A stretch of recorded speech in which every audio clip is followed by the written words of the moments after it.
Welcome to the Psychology World podcast. I'm Connor Whiteley, bringing you psychology news, articles, and other interesting psychology-related articles. Where I can find the podcast notes and more interesting psychology-related things, and you can get your free 8 psychology book box set at connorwhiteley.net. Now let's get on to the show.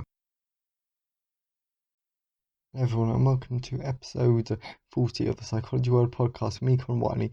And today's episode is on misconceptions about sexual attraction between men and women, and it's the 26th of June 2020 as I record this. So I really do want to get into the psychology news section because the British Psychological Society Research Digest has given us lots of amazing, very interesting studies to talk about.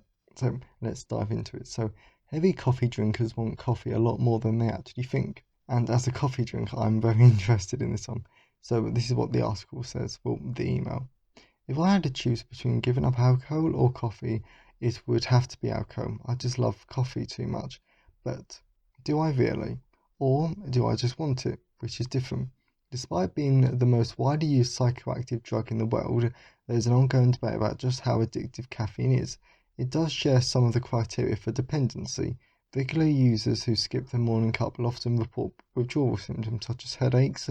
Caffeine use disorder is even being discussed as potential inclusion in the next edition of the Diagnostic and Statistical Manual of Mental Disorders. But is it really addictive in the same fundamental way as harder drugs like cocaine? A new paper suggests that it is. Researchers have found that heavy coffee drinkers seem to want coffee a lot more than they actually like it. The implication is that they drink it mostly or entirely to feed their addiction, rather than for pleasure. Okay, now this is quite an interesting study because as a coffee drinker, I'm not really that sure about it because, and of course I'm just talking about my own personal experience, but to be honest, I drink it because I like it. Yeah, because they're quite funny. If it's really bad coffee, I really don't drink it, to be honest, because why would I drink it? Why? Well, God, this is going to make me sound like such a snob now, but I only like good coffee. No, and to be honest, I personally don't drink it to feed an addiction because I'm not addicted to coffee. So, I don't know, for me it's more about pleasure, but again, it's just my own experience. I'm sure there's lots of people who do get addicted to it. And also coffee doesn't really affect me, but the caffeine in it. So that's always an interesting thought. So the next one is for political candidates, making jokes online might backfire. And I think the first one is actually quite obvious because, the problem with online and reading something online is that there's no context. Because if you tell a joke in person with your voice, then there are other stuff like body language and the tone of voice that people can see if it's a joke. So let's read the actual article. Over the last few years, memes have played an increasingly important part of the online political discussion. In 2016, the Washington Post dubbed the 2016 presidential election the most memed election in US history, and CNN has already christened the 2020 race the meme election. But politicians may want to pause for thought before they send that jokey tweet. New research suggests that humour doesn't always go down well online, and this can impact what voters think of particular candidates and potentially how they vote. And it's basically for the exact same reason that I just said. So the online is very difficult being online sometimes. So that's food for thought. And I think if this goes for anyone, to be honest, I think we all just need to be careful what we post because we might think it's funny, but other people might not. Same definitely goes for text messages. I can tell you that from personal experience. So school-aged children, but not preschoolers, understand that divulging a friend's secret could damage the friendship. How many secrets have your friends shared with you? The answer could reveal a lot about your relationship. Not only do we share people we're close to, but swapping secrets strengthens relationships. And I think we all know that, to be honest. And that is a really important factor. Like if you want to improve your friendship, tell them a secret. I know from personal experience that this has really helped. However, as we also all know, discovering that a friend has gone on to share your secret can seriously damage your friendship. Oh, it really can. Secrets then have an important role in our social lives, but at what age do we become aware of this? A new study suggests that it would be unwise to trust a 4-year-old with any kind of secret, but with an 8-year-old, we're much more likely to be safe. that I actually think is quite interesting because, well, we all know the major difference according to Piaget between who did the cognitive development and ego-centricism. Completely said that wrong, but oh well. And in terms of like developmentally, a 4-year-old is completely different to an 8-year-old. So it's not too surprising. To be honest, I wouldn't trust any child with a secret. So that's just my opinion. We do one more because there's like 5 here and I've already done 3. So the editor's pick: to boost your self-esteem, write about chapters of your life. And yeah, so this was done on Thursday the 25th. So right, so yesterday, which would have been the 24th of June 2020, was National Writing Day, an apt time to revise this speech from last year on the psychological benefits of writing about your life. So much of what's happened to us in life is random. We are pawns at the mercy of Lady Luck. To take ownership of our experiences and exert a feeling of control over our future. We tell stories about ourselves that weave meaning and continuance into our personal identity. Of course, some of these tell stories more implicitly than others. One person's narrative identity might be a barely formed story at the edge of their consciousness, whereas another might literally write about their past and future in a diary or memoir. Intriguingly, there's some evidence that promoting people to reflect and tell their life could be psychologically beneficial. And to be honest, like this news section might as well be a personal because I've shared a few personal things here from my past. We all have a past. And I can say from personal experience that writing about a tragic event and well, a series of unfortunate events can actually be really, really beneficial because doing that really helps me about a particular event. So, and I'm pretty sure I've said this before on the podcast that, well, I would just try it, to be honest, if I was you. So that's the end of the psychology news section. Let's move on to today's personal update. Moving on to the personal update. So this will be a very quick personal update just to update you on a few things. So for this week I've been focusing on my writer's band, but enough of that.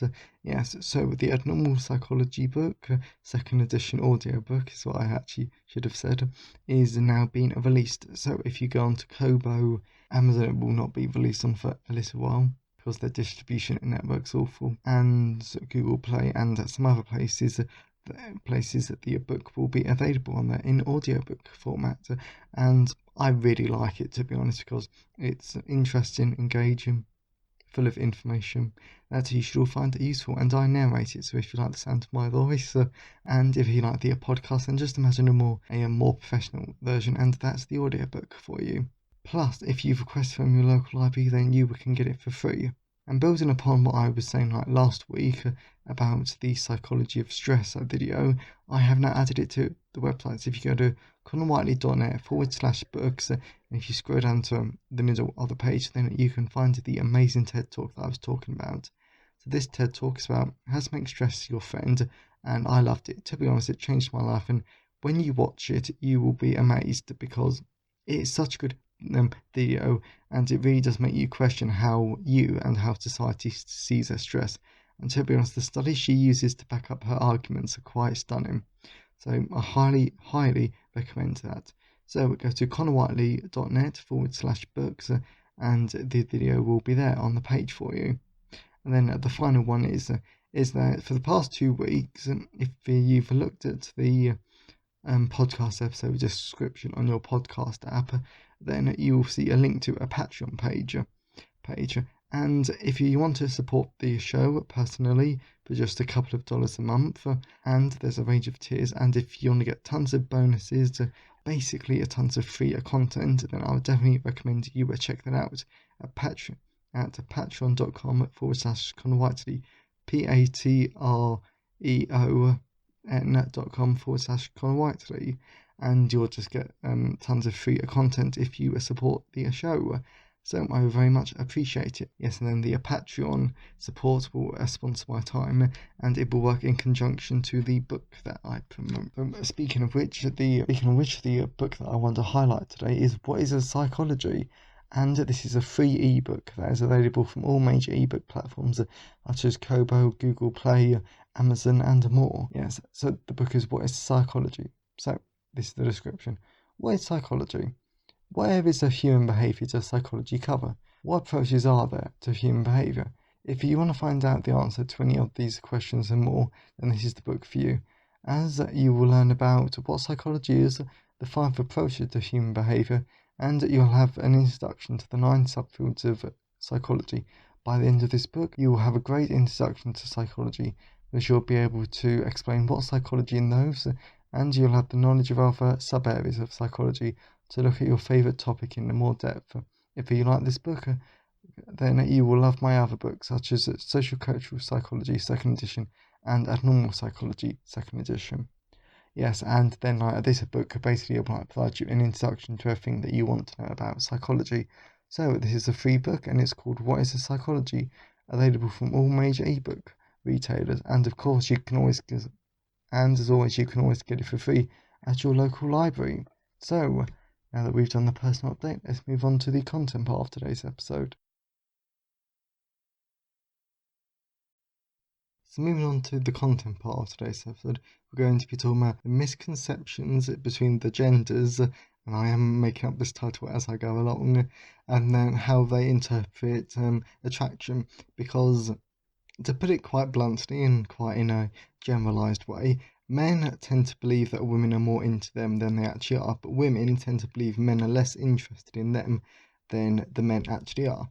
And of course, we're just looking at heterosexuals here because that's what the article that inspired this episode was on. Well, the research paper was. So, just as a critical thinking to this episode, cannot apply today's content to homosexuals, whether there be male on male or female on female. So moving on to the content of the actual episode. So research published in the Journal of Psychological Science in January 2020, Lee et al. 2020, found that there are 2 main factors for why this perception exists, or why this misconception exists. And we're going to be taking it from the men's point of view because it's the easiest to explain. But you can quite easily adapt this to the female perspective as well. So the first factor is men's own sexual interest, because men tend to believe that they're into the women sexually quite a bit. Then they also believe that the women are also into them quite a bit, which, let's face it, is probably not right. And then if you were to turn this on its head, overall, the researchers said men have projected their own feelings of sexual interest onto the partner, and then I'm just realising how quick of an episode this is actually going to be. But the second stage is also about socio-sexual orientation, which I think is which is actually quite a weird term. And this is nothing to do with sexual orientation, it's just socio-sexual orientation. And to put it broadly, men tend to have unrestricted or high social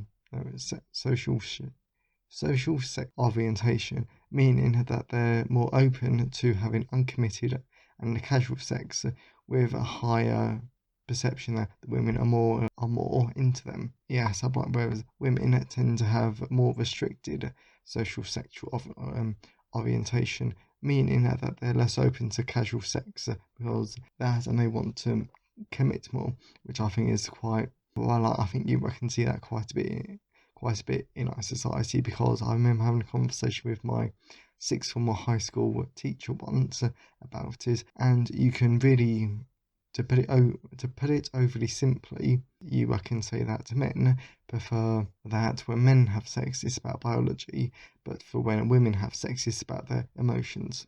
Is that's one way to put it. And then what the article concludes, in which this own episode is concluding, is that these biases to these misconceptions that men and women believe, they're actually down to the gender's own sexual strategy for reproducing. For example, men, they tend to, well, evolutionary speaking, they tend to mate with lots of people, meaning that if they got attached to all of them, that'd be very messy and quite bad for evolution, because they wouldn't populate as many children, meaning that the species could be at risk.